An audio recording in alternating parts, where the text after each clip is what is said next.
Hi guys, welcome to another episode of Takes a Hole.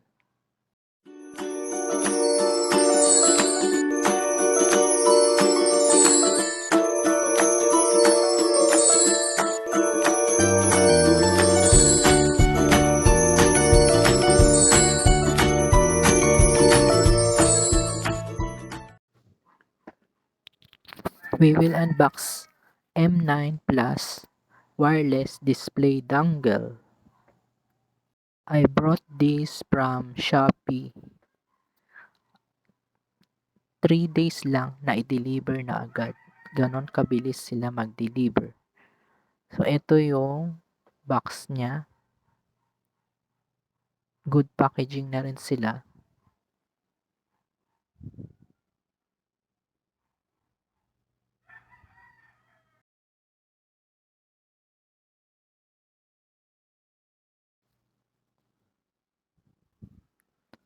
Ang brand niya is Anycast M9 Plus.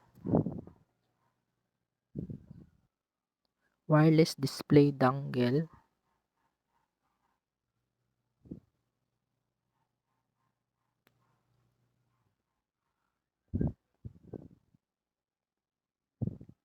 Share online streaming on your TV.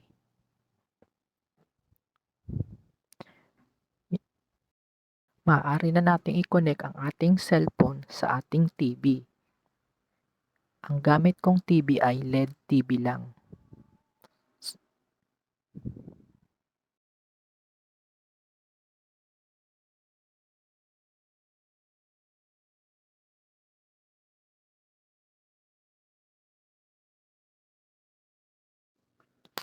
open natin yung box. Maganda yung box niya. Ayan, parang USB lang siya. May instruction. At kung paano ikabit sa TV. Ito yung kanyang dongle.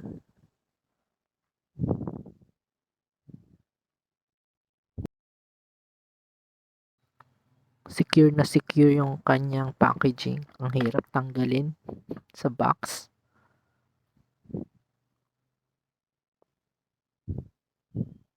So may manual pa siya sa loob.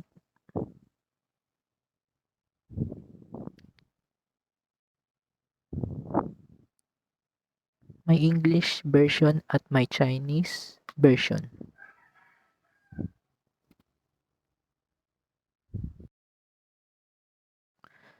So babasahin natin at pag-aaralan kung paano ito gamitin. Kompleto naman yung kanilang instruction.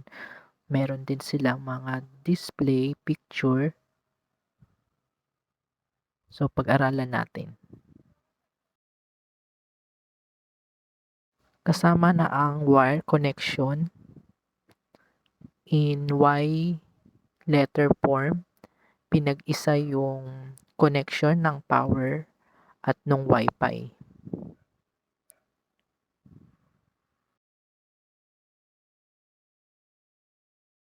Ito yung dongle, parang USB lang din na ikakabit sa TV natin.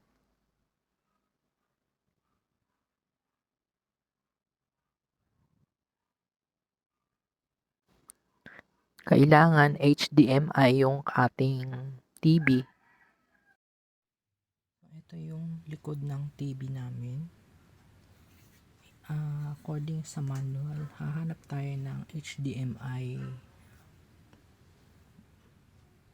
button. Ito, HDMI. So, dito natin ilalagay itong Anycast.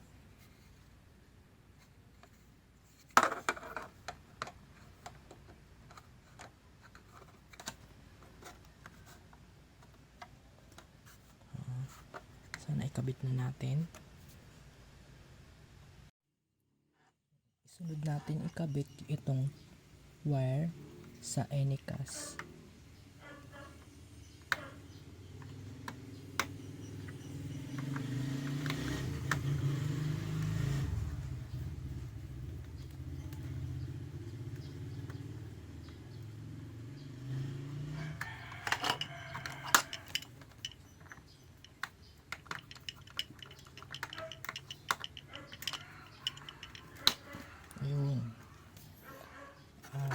yung power cord niya. Ito yung power cord. So, yung usual na charger lang, pwede na yun.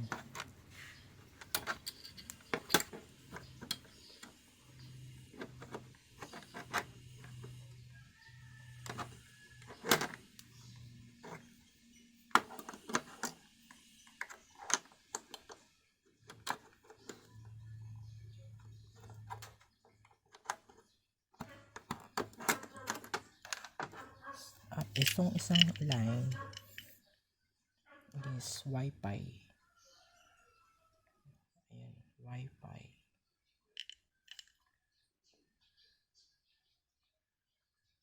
Wifi. Ayan, ikabit na natin yung ating TV. Nakasaksak na yung TV natin. Open na natin.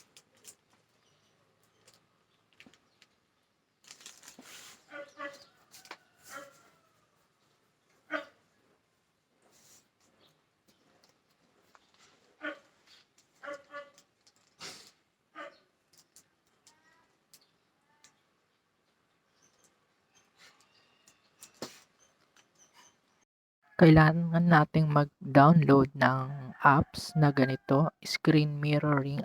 Pili lang tayo ng source. HDMI ang source niya. At ayan, waiting for connecting pa lang.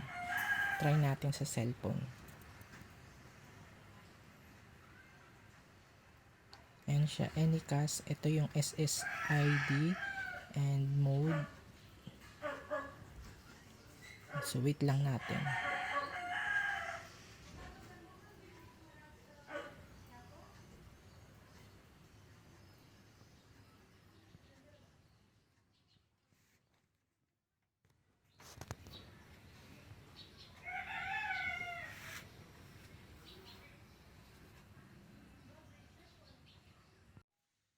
Ayan na po, gumana na ang ating mirroring.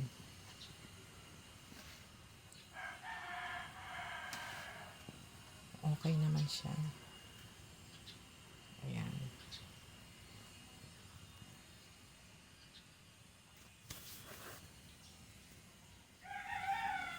Okay na, makakapanood na tayo ng movies and any other apps.